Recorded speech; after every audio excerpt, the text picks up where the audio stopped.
Hot take. A lot of prompt tuning in RAG is just expensive procrastination. Yes. If retrieval is weak or the source data is messy, changing the prompt mostly rearranges failure. So the team thinks they're improving the assistant, but they're really polishing the last step, while the first step is broken? Exactly. In RAG, the model can only answer from what it gets. If the right documents are missing, fragmented, stale, or buried under noise, no clever wording fixes that. That matters because programmers burn weeks on the visible part, the prompt, while the hidden part, retrieval quality, keeps setting the ceiling. Concrete example. Support bot for internal docs. The prompt says be precise, cite sources, ask clarifying questions. Sounds good. But the index contains duplicate pages, old runbooks, and chunking that splits steps across 5 documents. The bot still answers wrong, just more politely. So when does prompt tuning specifically waste time, not just help a little less? 3 big conditions. First, low recall. The relevant passage often is not in the top results. Second, bad context quality.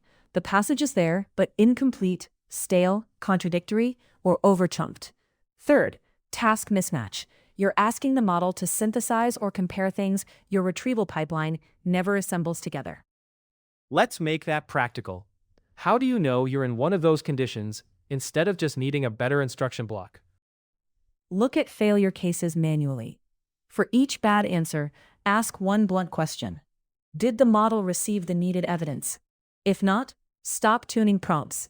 Fix retrieval, ranking, chunking, metadata filters, or the corpus. And if the evidence was present?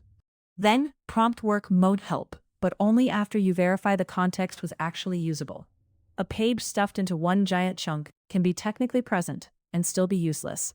Same with 10 near duplicates, crowding out the one clean answer. Give me a field example. Something a RAG engineer would see in logs. Say you're building a policy assistant. A user asks, can contractors access production metrics? The right policy exists, but retrieval returns a security standard, an outdated contractor handbook, and half of the access policy without the exception section.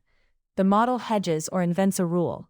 Teams respond by adding do not hallucinate, answer only from context.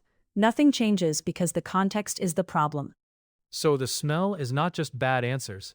It's bad answers that persist across many prompt variants. Right. If changing prompts causes style changes but not factual gains, that's a retrieval smell. Another sign is high variance tied to wording of the user query.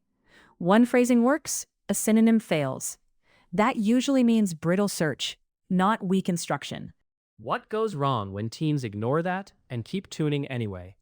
You get false confidence. Demo quality improves because you learn the happy path phrasing. Production quality stays flat because real users ask messier questions. You also hide root causes. Leadership sees a polished system, but support tickets rise because the assistant is consistently wrong in the same blind spots. There's a power shift there.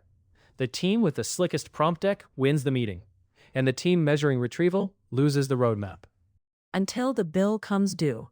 Then the winners are the teams that instrumented evidence coverage, not the teams collecting magical prompt snippets. Let's talk recognition in practice. What should engineers actually measure? Sample real queries. For each one, label whether the gold evidence exists in the corpus, whether it appears in top K, whether the chunk contains the needed span, and whether the answer needs multi-document synthesis. Those 4 checks tell you where time should go.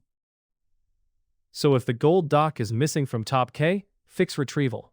If the doc is there but the needed sentence got chopped away, fix chunking. If the answer needs 3 records that never co-occur, fix context assembly. Exactly. Prompt tuning is downstream. It helps with answer format, refusal boundaries, citation behavior, maybe compression. It doesn't rescue absent evidence. Give me one more example where the mistake is subtle. Enterprise search over code in docs. A developer asks, why did invoice retry spike after release 4.2? The answer lives across a changelog, a runbook, and one alert note. Retrieval pulls only the changelog because lexical match is strongest there. The model confidently blames a config flag. The real cause was a queue timeout noted in the alert. Engineers spend days tweaking prompts for root cause analysis. but the pipeline never gathers the cross-source evidence needed for the task.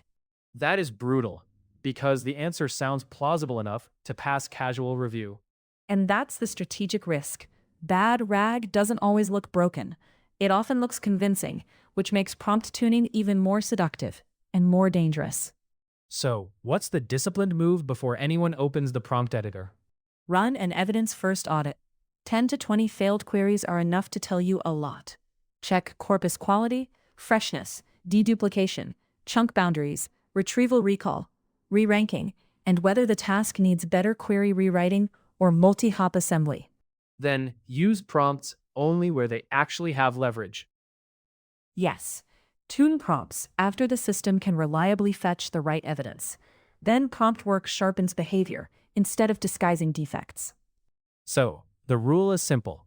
If the model didn't see the truth, stop rewriting instructions. Exactly. In RAG, prompts are not a rescue plan. If retrieval misses reality, prompt tuning just teaches the model to fail with better manners.